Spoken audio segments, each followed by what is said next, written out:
now, I hope most of you have attended Chris's excellent first introduction, so the start of how to warm up with Claude.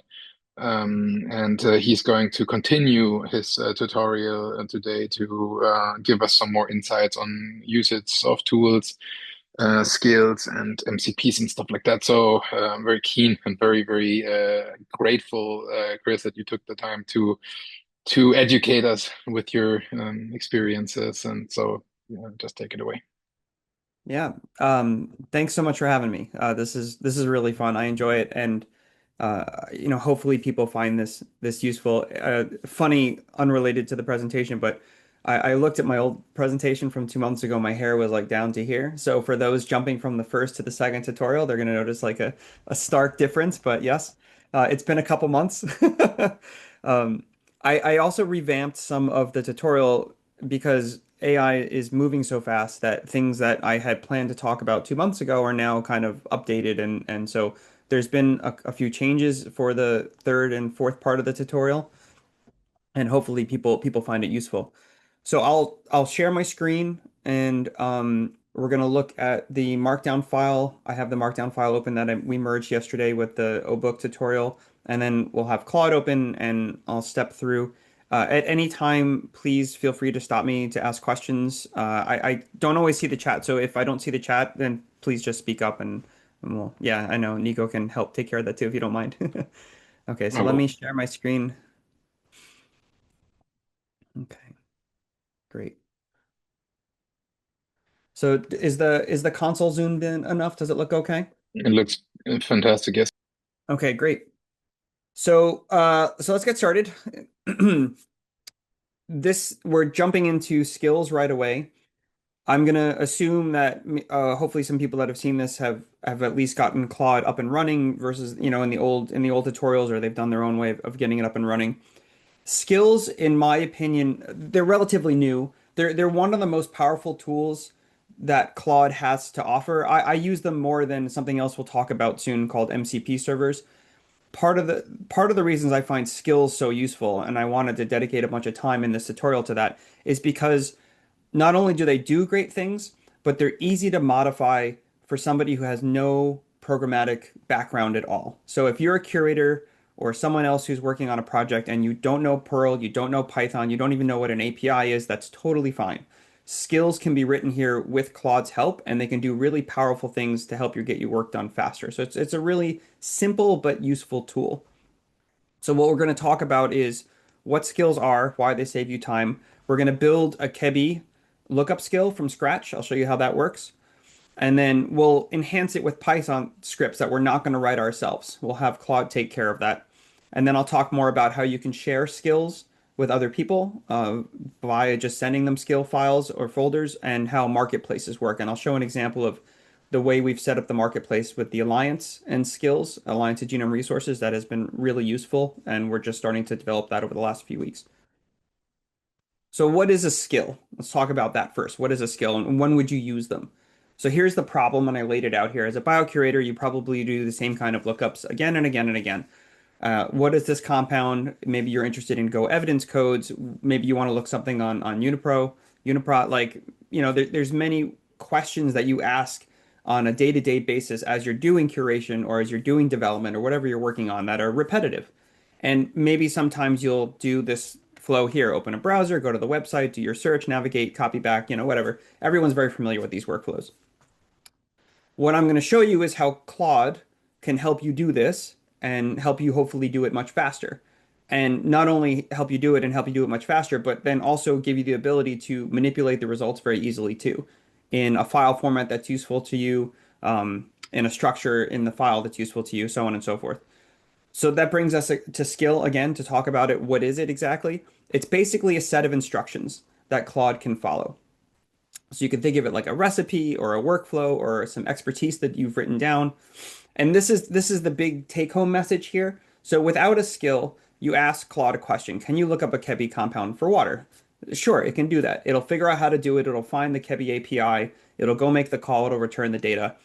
So you keep working, and then the context gets cleared on your Claude, and an hour later you want to ask it again. Okay, well, can you look at it for glucose? And Claude has to now go on figure out how to do all that over again, and that takes time. It's not that much time, but when you do this a bunch, it gets repetitive. And one of the solutions is skills. So skills will be this saved recipe that Claude will load either when it thinks it should or when you ask it to. And then it'll go and it'll have all the details filled out on how to do this task, and it'll go do it really quickly. And you can adjust it and tweak it and change it so that the skill becomes something that's very useful to you and sometimes to other people, but it's tailored to what you need, and it can be enacted very easily, and it works very efficiently, especially with repetition. So with a skill, you would just say a slash command like kebi water, and off it goes, or kebi glucose, instant again. It loads those instructions into its context, follows them, and then gives you the result. In terms of how it's stored in the program, there's a directory and a markdown file typically. That's kind of the lightest version of a skill you can have.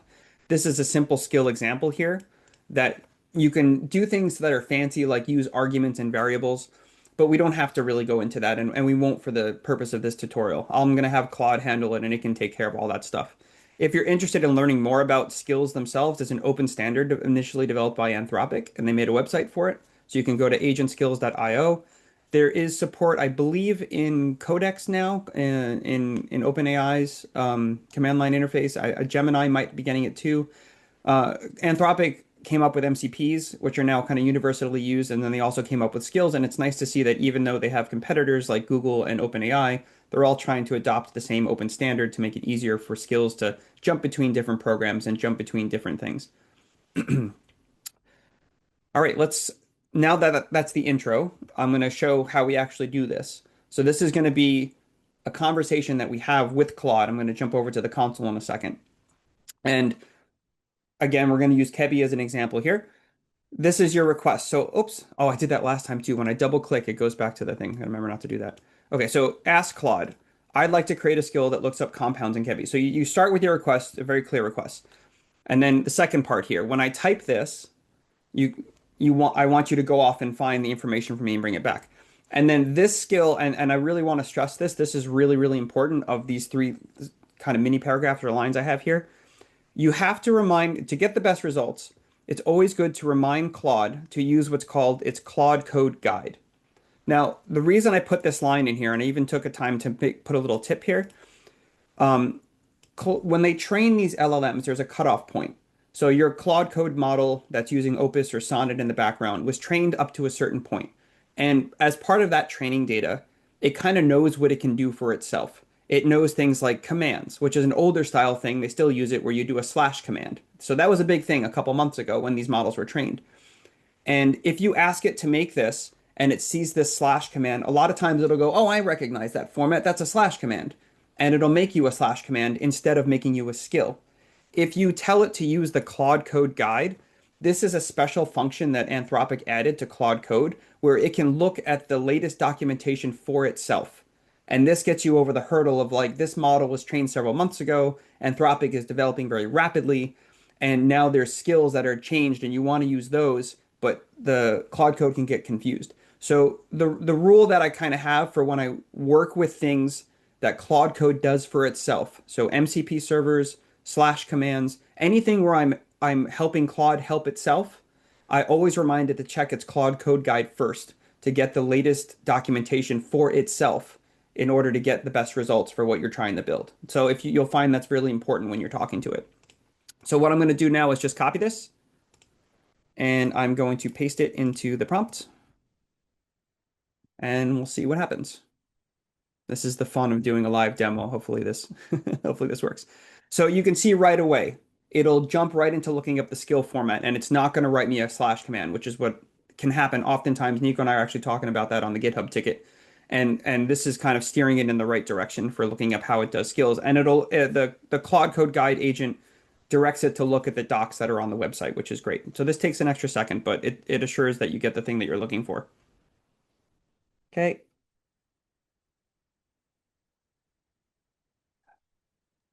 So Can I you haven't, say can you say yeah, something about project level and global skills, or where exactly is your skill at home when you install it and where you install it?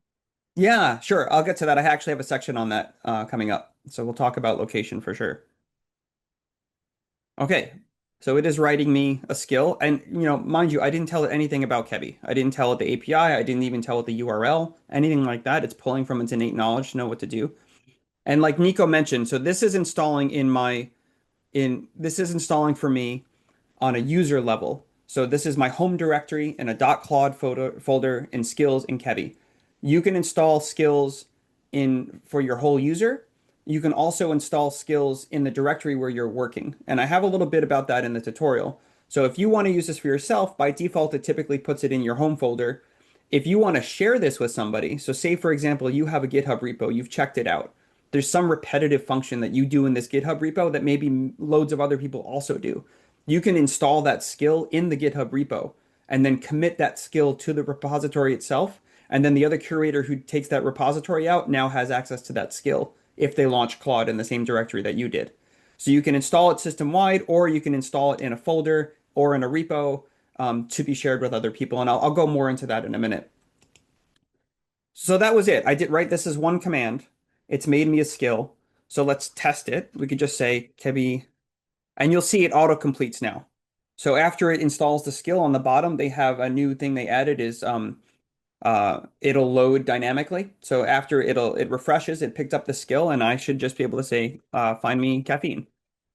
And let's see what happens. Now, sometimes this won't work on your first try. It'll throw an error or two, or there'll be some sort of formatting mishap, or it'll hit the wrong API and you'll see the word error.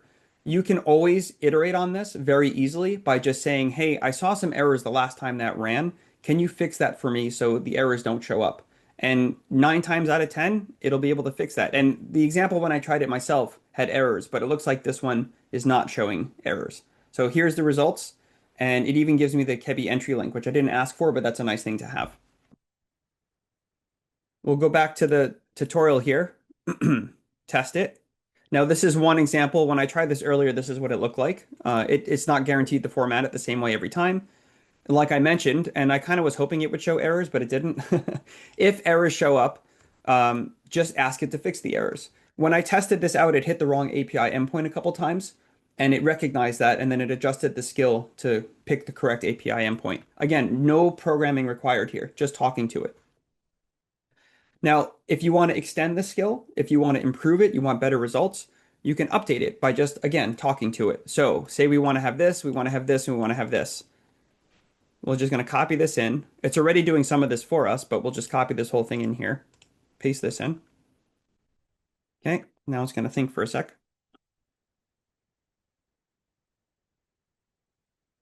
It's going to philosophize. I had a great interaction with some people that were just getting used to Claude. They were concerned about the messages it shows while it works. We had to explain that it's kind of like jokey messages that they don't really mean anything. That and the feedback there. Okay, so it's done some updates. So let's try it again. Uh, we'll do just water. So we'll copy this in. And because we asked it to work from IDs now, so let's see what happens.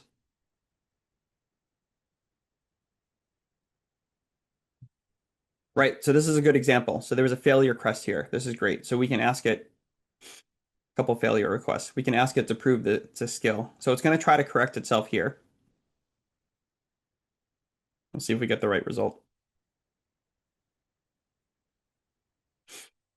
And this is like, it does a great job. It's never perfect. You're almost always going to run into kind of hurdles like this, but you work around them. Okay, great. So I'm actually going to copy even exactly what I had earlier.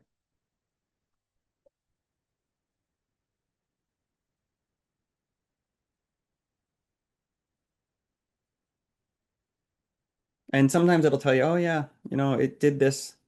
Let me check what's working.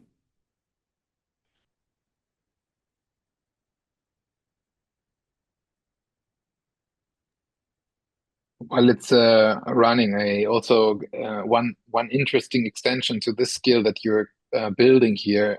I think it has been a huge bottleneck in having, for example, less proficient curators from outside the bio world use Cabby would be to help them to understand, for example, when they are in a curation process, whether they should be using the atom term or the, let's say, the ions that are associated with a specific compound, or to basically like just extend the skill and just say, okay, for which specific curation scenario do you need this term, and then it will go and use that logic that someone has sort of like formulated and added to the skill, and then it will tell you, okay, in your case, you should be using the, like the bivalent ion or whatever this was called term, and not the atom term or the whatever other terms exist for the same thing in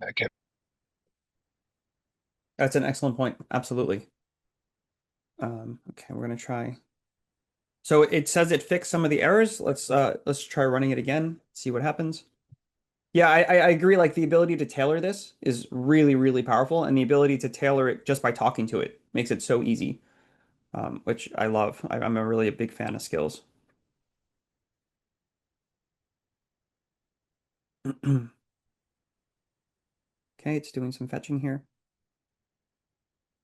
Okay, so it seemed I didn't see any errors pop up after we asked it to fix the errors, and it gave a reply. And yeah, it found what the problem is, and it adjusted the skill so it doesn't make those calls again. And then we're getting these results here that are pretty nice.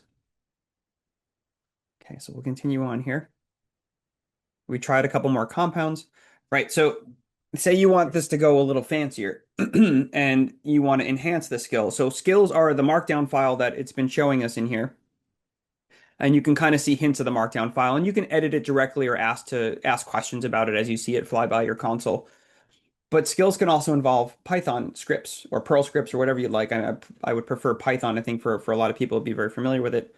And we can, you don't have to ask Claude to specifically use Python scripts in skills. It should do that automatically. But if you know that there's something that you want to do programmatically, and you know that a Python script, sorry, could handle that, you can explicitly ask for it. So here's a prompt where I often need to look up a list of compounds and get their IDs. Can you enhance it if I give you a file with one compound per line to look them up? Now, this is something this is the trickiest part of this, and people might not know when to do this. So I put this in here for the sake of the tutorial. You could leave this line out and ask this request, and it would probably write a Python script for you. But it might not. It might do it another way. But that's up to you. I find in my experience that sometimes when I'm doing batch things that are complicated with many files, it's kind of a better thing to ask it to add a Python script because you add that little bit of programmatic access or programmatic processing, it makes the skill more reliable. So I do recommend to kind of just use your judgment, mess around with this a little bit. If you think this is applicable, then put it in, but you don't have to. So let's copy and paste this. Okay.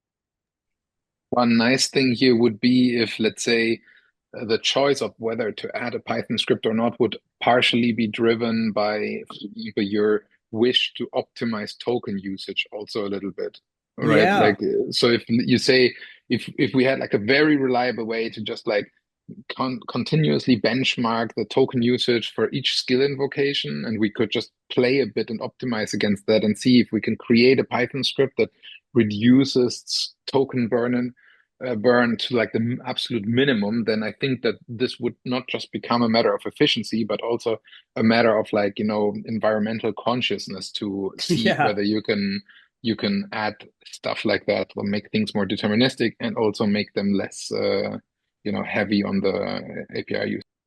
I completely agree. Yeah. And maybe, oh, it's gonna write. I have a test compounds file already, so it's gonna just check into that. Yeah, I completely agree. And so I mean, I hope it gets smart enough, and it might be smart enough to know when to do that. But I think you're right. Like from a cost saving measure, from an environmental measure, using a Python script in this case would have less API calls for the LLM, which is a good thing. Okay, so it has a so it tested it, which is great. It found a problem. It's fixing the script, which is really nice. It's going to test it again.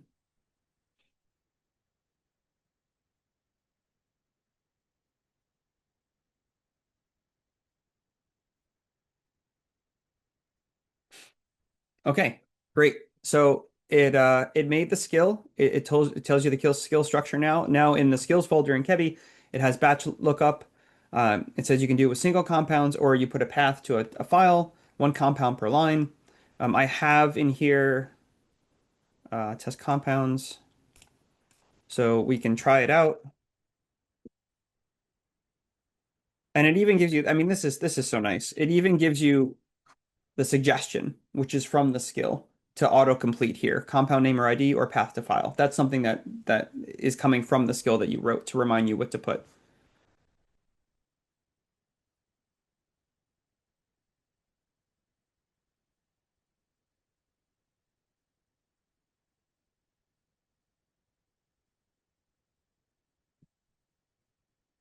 Great. So there you go. And you could extend that further. Ask it to output a TSV file or a CSV file or JSON or Markdown or whatever you want.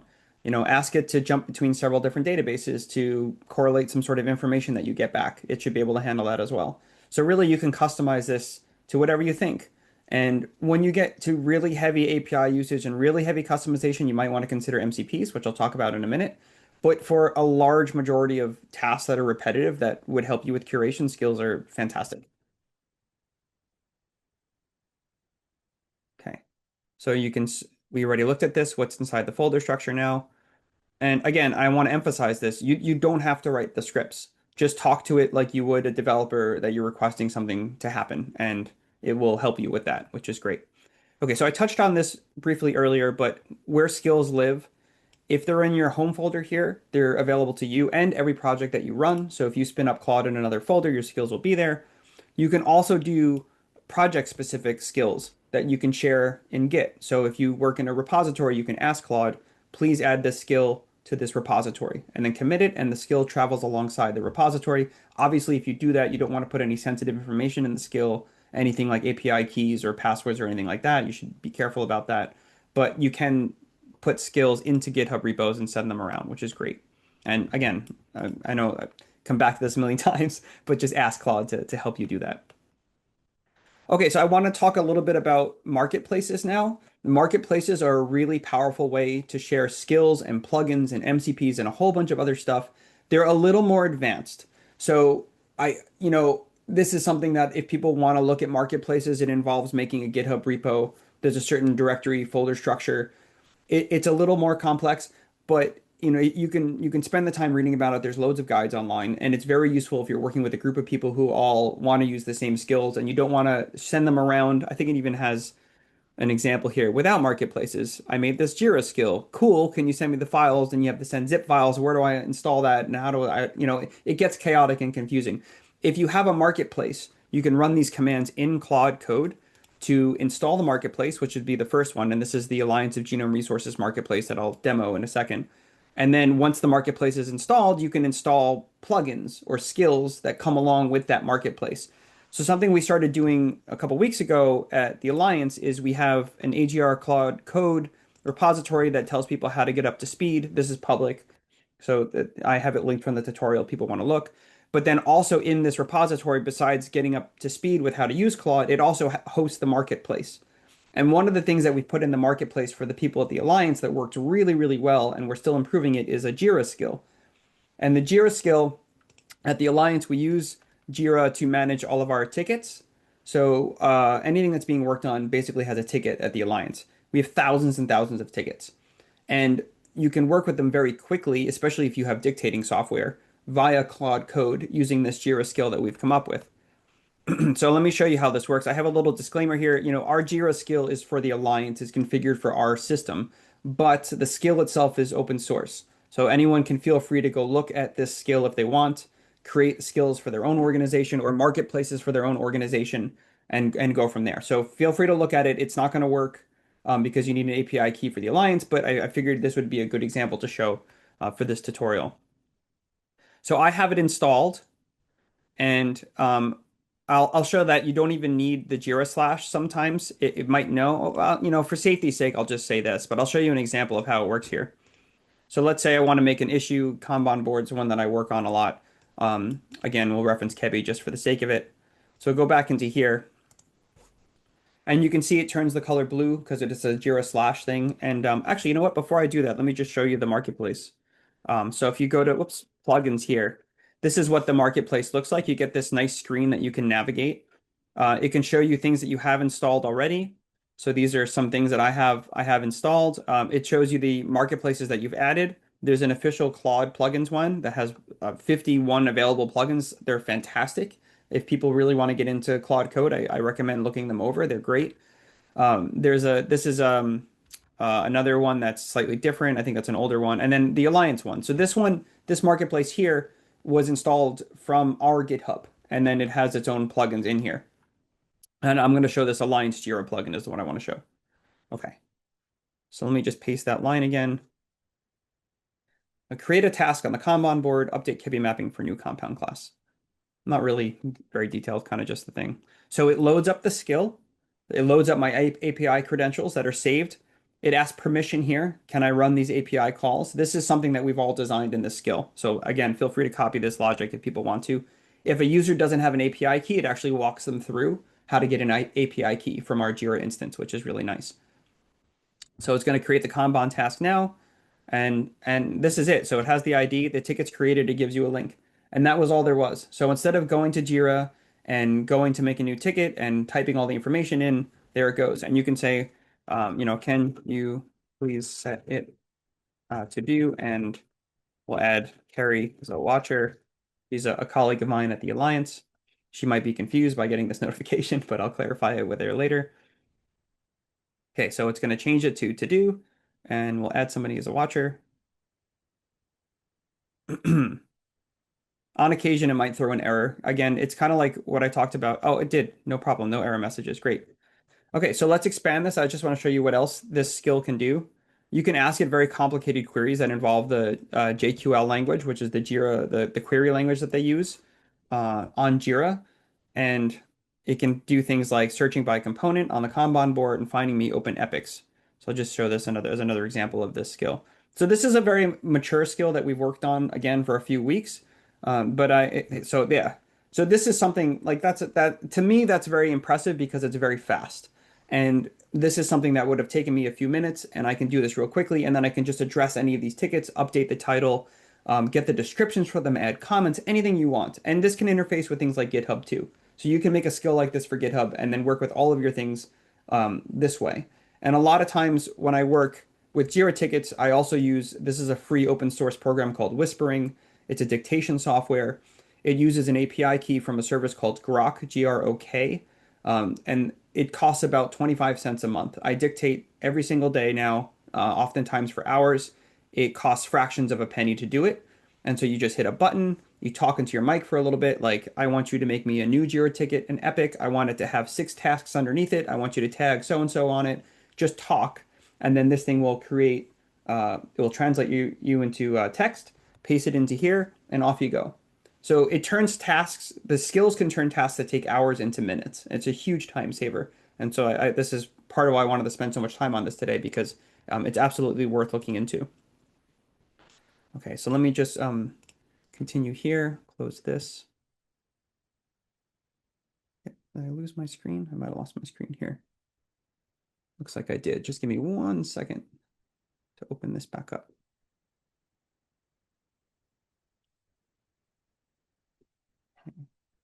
Continue window. Okay, great. So I think that's just about the end of skills here. Yeah, this is an example. This is our advanced Jira skill structure. So it can get pretty complex, but it was all built with Claude. We haven't done anything manual on it. It's just talking to Claude and getting it working the way that we want. There's some troubleshooting at the bottom. So um, before I move on to MCPs and stuff, does anyone have any questions about anything that I've talked about so far? I think you've addressed all the questions. Maybe there's some points for discussion later, but nothing that needs to be addressed now. Okay, great. All right, so let me just move on to this next part, MCPs. It's a little bit shorter than the skills, I believe. Move into new window. Okay, right. MCP stands for Model Context Protocol. It's also something that Anthropic started working on a while ago. They were extremely popular a few months ago. In my opinion, they've kind of taken a backseat to skills simply because skills are more approachable. Like I mentioned earlier, MCPs are typically a little more complex. MCPs can be more powerful than skills. They can do more things and interact with more tools. So if you do need that extra power, you can look into MCPs. A lot of times MCPs are written by developers as oftentimes in outside organizations. Something something to be aware of when you're working with MCPs, that's a lot different from skills. If you're installing MCPs from third parties, you have to be sure you trust them because you're going to be grabbing code from some other repository and putting it onto your computer with access to things. So just be aware. I've seen people kind of go all over the place and grab a million MCPs, and you want to just make sure they're trustworthy. People have spent a lot of time looking into them to make sure that they are. There's a lot of open source projects that are trustworthy, but it's a fair warning for any of this kind of stuff that if you're using third party code, just be careful and make sure you know what you're getting into when you use it. So MCPs, like I mentioned, let me just say skills teach Claude how to do things. MCPs kind of give Claude also skills how to do things, but access to external systems in a broader sense. So you might have database sessions that, and you can have authentication to MCPs. The one I'm going to show is OLS, which has a connection to the ontology lookup service and a whole bunch of tools that are predefined. It also saves you a lot of time. So this OLS MCP, I'm going to say, comes prepackaged with a whole bunch of stuff, and you can even pair it with a skill and save yourself even more time if you want to. But I'll demonstrate exactly like how this would work. For example, here there's a little ASCII art. So you would ask a question. You can use the MCP tool that runs on your machine to query an API to return a result. Again, you can do the same thing with a skill. So I want to make sure that's clear. But if you need to do this in a very complex way, if you need to make loads of calls to many different servers, you might want to look into MCPs. Okay, so let me scroll down a little bit.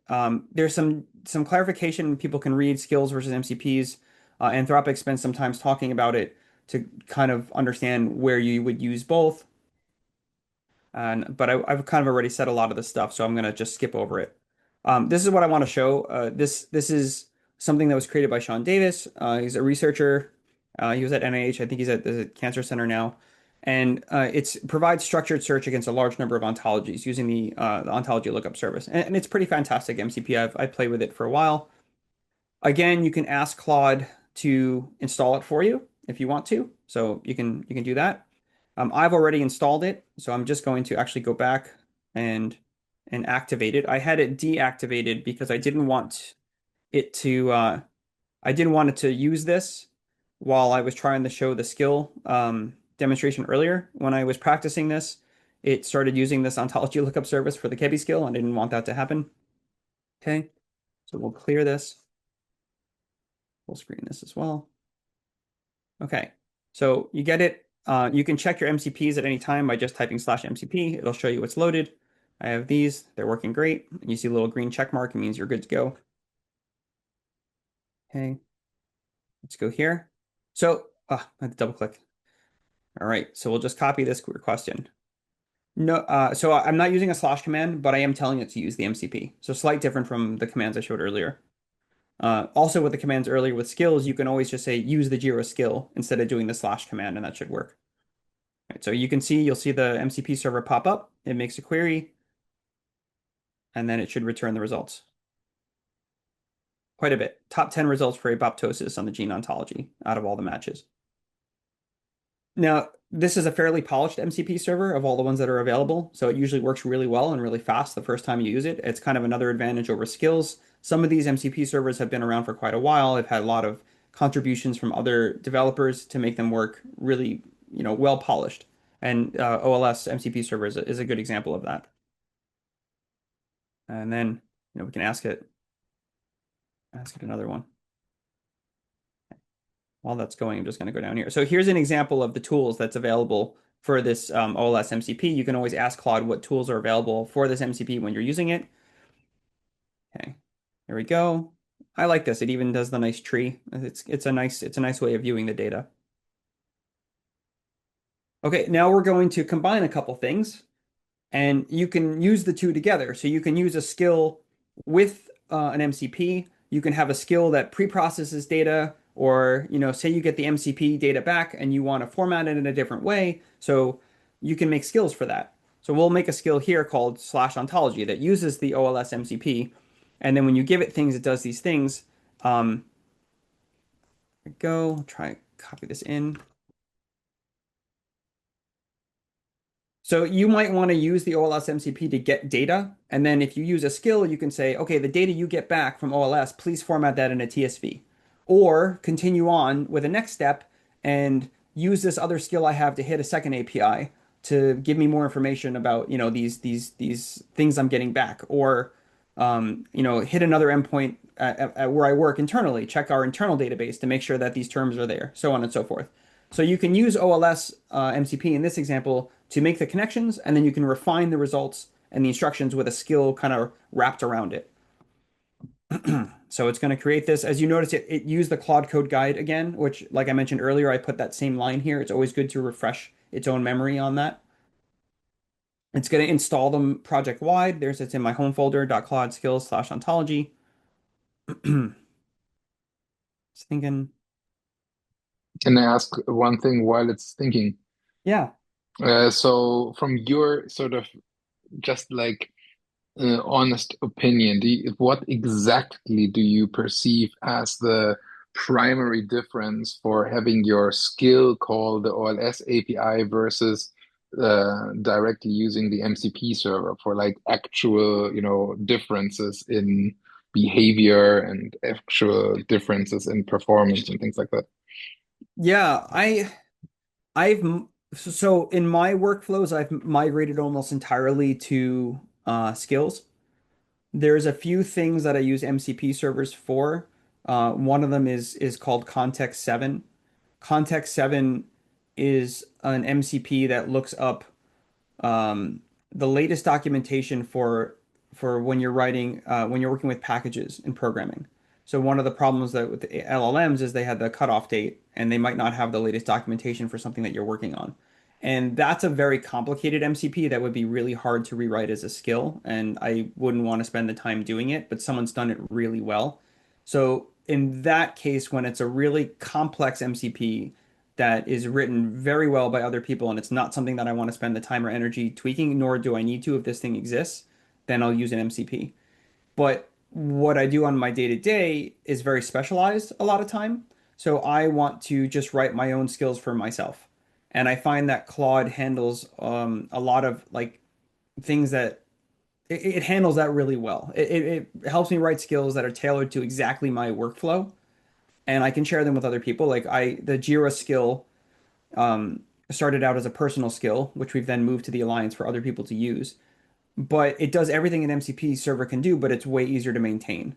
And so yeah, does that answer, I guess, the question kind of? Just to add, though, there's a little bit of orthogonality between the skills and the fact of OLS as an MCP versus OLS as an API. So if, let's say, you're building your skill that is highly customized, would you kind of let your skill make use of an MCP that you have configured, Hmm. for example, for OLS, or would you prefer to have your skill access the API for which you have, for example, the documentation, or you can say it, please use exactly that specific API string. So is there any kind of like, Yeah. Well, I think you've hit on exactly why MCPs are not as popular as they used to be. Because if I was doing an OLS search, like say I want to do, DOIDs, I'm just going to write something to hit an API that does DOID because I don't need the 270 endpoints that the OLS MCP provides, right? I just need the few that I need for my customized workflow. So in that sense, there's no need to install the MCP because I can spend 10 minutes and probably write a skill that hits the endpoints that I need in the way that I want them. And I think if I don't need authentication, all the better. And so I think that's a prime example of why MCPs were all the rage a couple months ago. Skills came out, and then people said, "Oh, I can just simply make this takes me 10 minutes. I don't have to struggle with installing something from GitHub or whatever." and it's customized exactly the way I want it. So Claude got a lot better at handling that too. And yeah, so I think MCPs, they have their role where they do a good job, but I think for most of what people are doing, a skill is the way to go. It's easier, it's customized, you can still share it very easily. Yeah, that's what I would say on that. Um, that being said, I can show the wrapper here. So we'll try this out. So it made the skill here. So this is a skill wrapping an MCP, but as Nico mentioned, you could just do a skill directly to hit go and get the information that you want back with, probably a similar result. Yep, and there's an example of the output. So similar to the one, we just wrapped it and asked for some more information and had the styling. I think we just said it make it look nice. And yeah, it did a good job of that. A couple examples here in the tutorials on how to get other MCP servers if people are interested. And then, some best practices. You got to be careful about this stuff. One of the skills we made for the Alliance is a Git safety skill that when people install it in the repository where they're working, it puts in two programs, Git leaks and Trufflehog. And those are two programs whose sole purpose is to look for secrets and stuff before they get accidentally committed to GitHub repos. So something with skills, especially if you're sharing them, something with MCPs, especially if you're sharing them and you're working with repositories, just be careful about API keys, about Anthropic API keys, password files, certificates for connecting to servers, all that sort of stuff. And with the Alliance, we're trying to be very careful about that, and we've gone so far as to make again a skill that helps people prevent that stuff from getting committed, which is also in the Alliance marketplace. People are welcome to look at that. I think it's called Git safety skill. Uh, yeah, and some troubleshooting at the end, and some resources if people are interested. And I think that's basically it. So that's the end of the tutorials. That covers skills and MCPs. Are there any? I see there's 31 messages on chat, but I haven't looked at them yet. Do people have any questions about anything that's not answered already? So first of all, thank you, and I think we will have a lot of stuff we can continue to discuss now. But I just want to take the time to just say this is really important stuff, and thanks for taking the time to prepare it, and also, in a way that you could really live demo the whole thing. Nothing crashes, everything works fine. Thanks. Excellent, like very, very nice and super informative. But yeah, I hope that when you're giving training in your own organization, you will point out that you should never use Claude in no permission mode or whatever this mode is called Oh yeah, on I your do that all the machine. time. Yeah, be careful with that. Yeah, dangerously skip permission. Right. So I did the whole Dangerously demo skip with that. permission. Yeah. So it doesn't. If you're comfortable with it and you trust it, but boy, we've had some mishaps with that. So you got to be careful. Yeah, dangerously skip permissions mode is what I was showing. People will notice it didn't prompt me for anything, so that's why. Yeah. Hey, Kevin. I I have to admit I've tried a little bit of dangerous permission skipping recently, and I do appreciate that you can shift tab to cycle through. You can launch with that, and you're not stuck with it. And so Right. basically, like you can Right. be on another mode for a while, and then kind of say like, all right, it's going to do a bunch of things that I I think I've specified them enough, and I'm gonna let it cycle on those. But if I see something, I can stop it and then shift out of that mode and kind of back Rein off. it back in. Yep. Anyone wants to ask any questions to Chris before we move to discussions?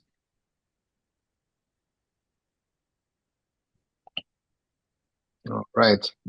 So I will start one key thing because I what I really liked and I was very surprised about. I thought that you as like a bioinformatics person would primarily build skills specifically for kind of curation and things like that. So I looked in your repo, it seems like you are conscious of things like product management and other kinds of like personas in your organization. So who are you kind of like developing? skills and these kinds of, let's say, Claude-based workflows for, and who is actually kind of like starting to adopt, and what do you see as the barriers here at the moment? Yeah, so that's a great question. I kind of work in two streams, I suppose, at the Alliance. So I've been working with curators to try to do some uptake and similar tutorials to like what I just presented.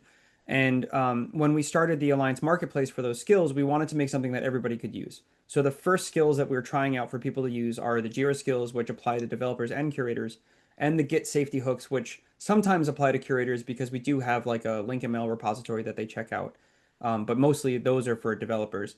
There's other lessons that I've given about kind of advanced Claude usage with things like there's a really wonderful plugin called Superpowers.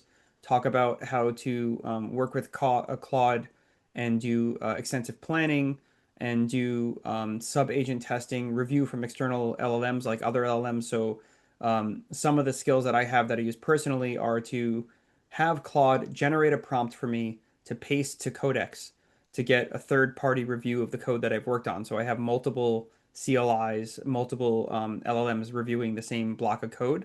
That stuff hasn't made its way into Marketplace yet at the Alliance. Hopefully it will. But we wanted to start with something that was approachable to everybody.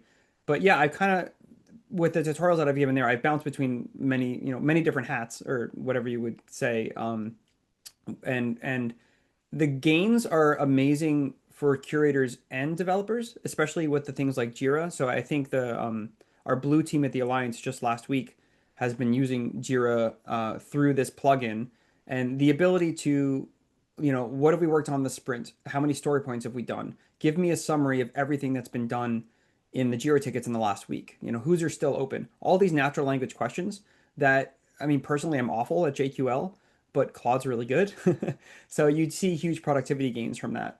And that helps everybody. So I think we're starting with that. And then when we get to more developer specific things, then we'll probably have another set of skills there that will be developer oriented. But yeah, I keep coming back to like, yeah, this helps everybody. Everybody should try it. And it can speed up everyone's workflow, I find. Yeah. Yesterday, Sarah gave me an overview of how she got to start using Claude with a similar kind of use case where she's basically, looking at grant proposals, asking Claude parcel these grant proposals into separate tickets that Hmm. can be automatically pushed and organized into a board and things like that. So I think there's a huge amount of like time savings for these kinds of tasks that is possible. And I didn't really think as far as Sarah did about this so far, but I got really excited and I'm also doing it now. So, but I'm really curious about specifically, you were saying that it gives productivity gains to the curators. I do understand the advantages for kind of like reporting, like what did you do and organizing the to-do lists and stuff like that. But have you seen any serious uptake in actual biocuration using these kinds of tools, or is this also still kind of like, I don't know, like crawling along, I would say. I think the two examples I've seen, and I mean, one just from yesterday is people using it for our link ML stuff, which is, I think, the original tutorial that I gave. That actually, there's been quite a lot of uptake in developing models for biocuration with link ML, which is really complicated, and we've seen some serious productivity gains with that, which is great. And then in terms of actual curation, I know of a handful of curators using skills to do bulk processing from PDFs. So things that come in with like a supplemental file, open this PDF, get me out the TSV, make a TSV out of a list of genes from this paper, do a bunch of lookups from them. Do we have this in the database? Things like that, all through skills. So, but the uptake of that, hasn't been as much as project managers and developers. So I think, I mean, maybe the use cases for curators are less. I mean, they would be because you're not developing all day, but they're still there. They're still there. And we're also working on some tools outside of Claude Code to that use Claude Code, but maybe have like a nice UI for curators to work with. So something I'm working on now, we have an AI curation interface that's being produced, and we're working to convert skills that curators have used for curation into little self-contained nodes that they can connect together on like a kind of a flow chart. And so these are things that people have done with Claude and work really well for extracting information from papers that we're now taking and translating into like a more friendly user interface that maybe they're more used to for doing their curation. I think, and this is just, guessing, but the terminal can be a bit daunting for people too. I don't think a lot of people are used to having a terminal open to work and ask questions. I think typing can be very slow, and I mentioned this earlier. If you work with dictation software, and you can be tremendously faster with this kind of thing. So if I had a paper and I was doing curation and I had a table I wanted to extract and then run through a couple skills, I would absolutely want to talk about that and not have to type that entire thing out because that can be really tiresome and boring. So I think as more people get into dictation, I think I expect the uptake to be a bit more. But there's a hurdle to that, getting the software set up, getting the API keys. It's in our guide at the AGR Claude code for the Alliance, and I kind of walk people through how to do that. But like most things, there's a bit of a learning curve and a getting started. And this is excellent. I want to respond to one thing that I do not agree with exactly, although you're right, is that I do not really think that the terminal is as much as a barrier as it was in the past because there is a bit more of a, let's say you're chatting, right, on ChatGPT.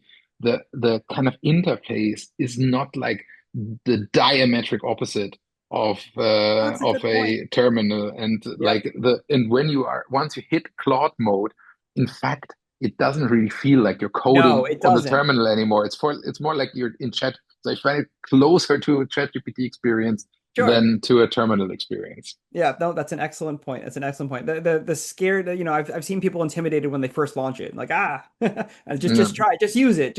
You'll be fine. You'll be fine. It'll hold your hand. Vipor?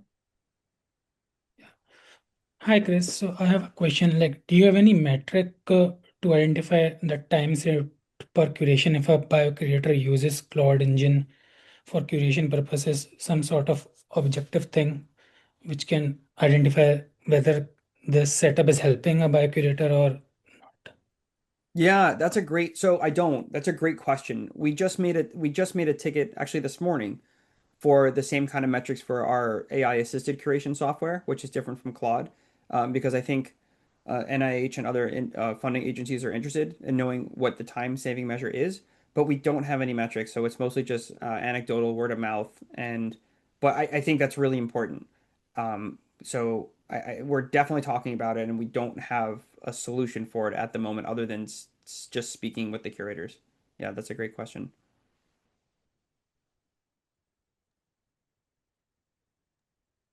Another question of how you sort of handled setting up accounts for everybody at the org level. Did you Oh guys go yeah, to like oh yeah. uh the organization kind, or are you doing individual? Oh man, yeah, that's been right. So we have two tiers now. We're just launching their Anthropic team organization thing.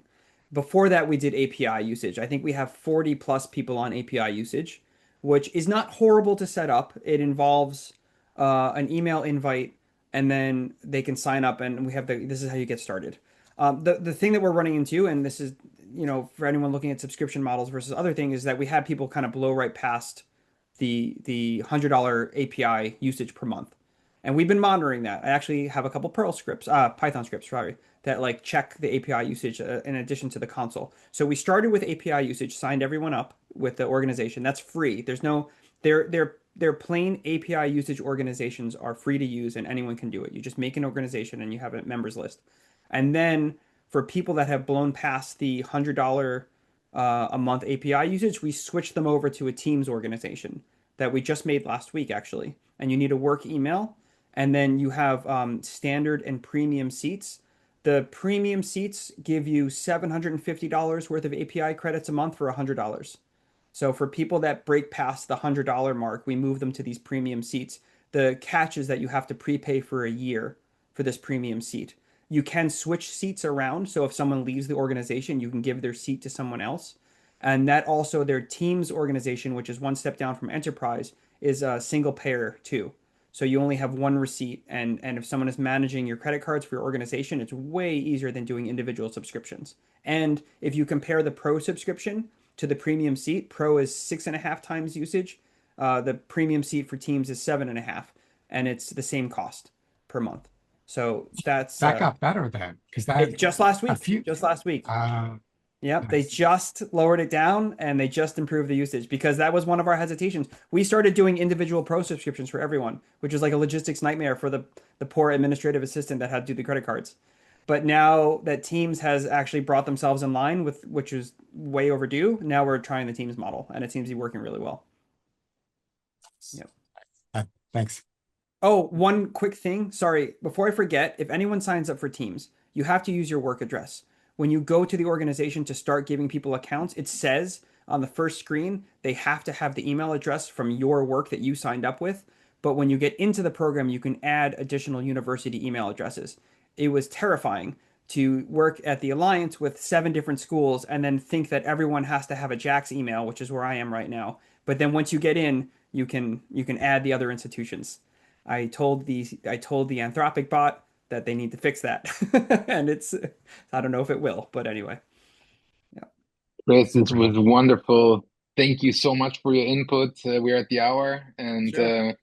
super much appreciated. I put a link in the chat about our own or Chris's efforts for kind of consolidating AI curation work skills as well. So maybe we can kind of like collaborate on those That'd be great. moving Thanks for having forward. me too. And yeah, that was super great. So thanks for both sessions, and I hope to see you again in the future here. So have a good one. All right. Thank you.